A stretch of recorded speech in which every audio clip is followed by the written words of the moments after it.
Hello everyone, welcome to my channel. Today I will be teaching you about acute inflammation. It is a very important topic which will be asked as LAQ short note and brief answer question. I will be covering it in 7 points. The 7 points are definition, types and sign, cause of inflammation, sequence of events involved in inflammation, and recognition of the noxious stimulus and mechanism. In the mechanism, the two event, vascular event and cellular event, and then the applied pathology. The definition is it is a protective response of a vascularized tissue, which means it is protecting against any pathogen in our body.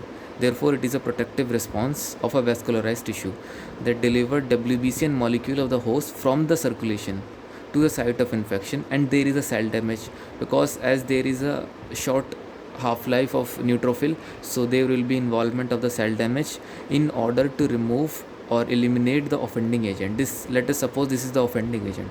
To remove it, there will be the cell damage at the site. Therefore this is the definition of the inflammation.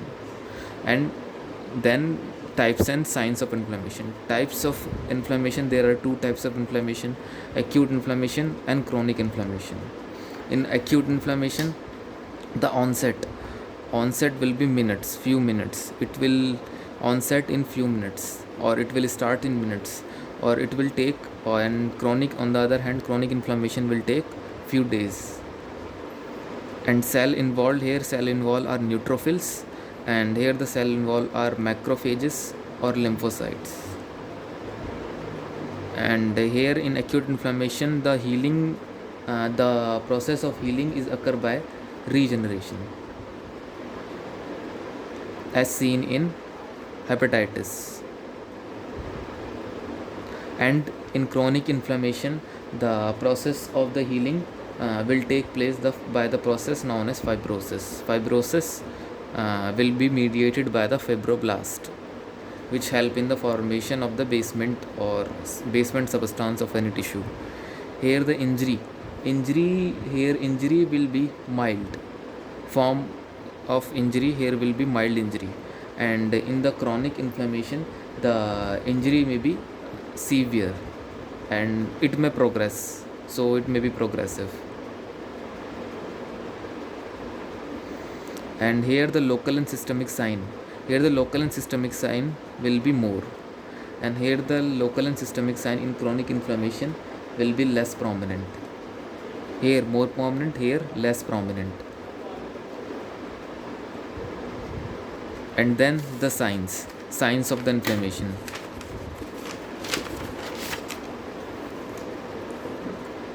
Signs of the inflammation will be rubor, calor, dolor, tumor, and functional lesion. The rubor, what does it mean by rubor? Rubor means, as the name suggests, there will be the redness at the site of the inflammation. And cal means something pertaining to the heat, so it means there will be increase in the temperature at the site of the inflammation. And the literal meaning of inflammation: inflame means heat, so inflame means at some part of where the inflammation is occurring, there has been something, burning sensation will be felt. And dolor will be pain sensation, there will be pain. One of the cardinal sign of the acute inflammation will be pain. And there will be tumor. When there will be tumor, there will be swelling of the tissue. And there is a functional lesion means there is a loss of that function of that tissue where the inflammation is occurring. There will be loss of function. And there will be, and then there is cause. Third point is cause. In the cause, there are 4 causes: infection, necrosis, foreign body, and immune reaction, which is also called hypersensitivity reaction, and it may lead to the autoimmune diseases. First, infection may be bacterial or viral infection, or any parasite or protozoan infection, etc. And necrosis, there will be tissue necrosis. Tissue necrosis can also produce inflammation. And there is a foreign body which may be exogenous or may be endogenous. Exogenous may be dirt, splint, sutures, etc. And endogenous may be urate crystal, which may lead to the gout, and there will be deposition of the cholesterol deposition which may lead to the atherosclerosis, and lipid deposition will be associated with the metabolic syndrome.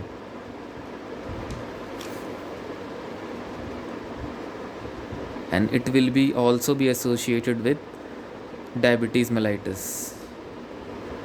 And then there is a sequence sequence of events which are involved in inflammation. To learn this, we have a mnemonic 5R. 5R means recognition. First there will be recognition of that noxious stimulus, then there will be recruitment. What does it mean by recruitment? Recruitment means process of the reaching of WBC from the vessels to the site of the injury. There will be recruitment of the WBC and various plasma protein substance, that is complement protein and etc. And then there is a removal, and then there is a removal of the stimulus. Then when there is a removal of a stimulus, and then there is a regulation of response. Regulation of response occur to terminate the inflammation. And then there is a repair. There will be repair. Repair will be by regeneration, or it will be occur by fibrosis. And during the recruitment there will be the vasodilation, which means there is an increase in vascular permeability. Increase in vascular permeability, it may lead to the edema, which means the various substance from the vessel will leak towards the tissue, therefore may lead to the edema and redness. And then the recognition of the noxious stimulus. Recognition of the noxious stimulus will be done by cellular receptor for cell damage, and some other receptor and circulating proteins. The cellular receptor are, one of them is TLR, which means the toll-like receptors. It is present on plasma membrane, endosome and cytosol. And there are other receptor for cell damage are NLR, which means node-like receptor, which can sense uric acid change, and which can sense ATP change, and which can sense the potassium change. These are the changes which are sensed by the node-like receptors. And then other receptor are receptor for the Fc coated antibody and various complement proteins. One of them is C3a. And then the circulating proteins. One of the circulating protein is MBL, which is mannose binding lectin. This is a receptor which help in the binding of the carbohydrate part of the bacteria, which is the mannose. Therefore it is helping in the recognition of the noxious stimulus. The name is mannose binding lectin receptor. And then the mechanism. In the mechanism there is a mnemonic. There is a MD COP DIL. There will be margination, and in between then there will be margination and then diabetes. In between the margination and diabetes there will be the rolling and adhesion. So the proper mnemonic will be margination, rolling, adhesion, diabetes, chemotaxis, opsonization, phagocytosis, degranulation, inflammation, and then limiting of inflammation. So what happened? This is our vessel. In our vessel there is a pool of the blood. There are two type of the pools. First one is the circulating pool. The blood which flow in the center, which is I am depicting is as here. This is the circulating pool, and this is the marginating pool. Marginating means it is at the margin of the vessels. So this is the marginating pool. So what happened? First there is a detection. When there is detection has been occurred, so that the inflammation has to occur. Then what happened? what happen is there is a conversion of the circulating pool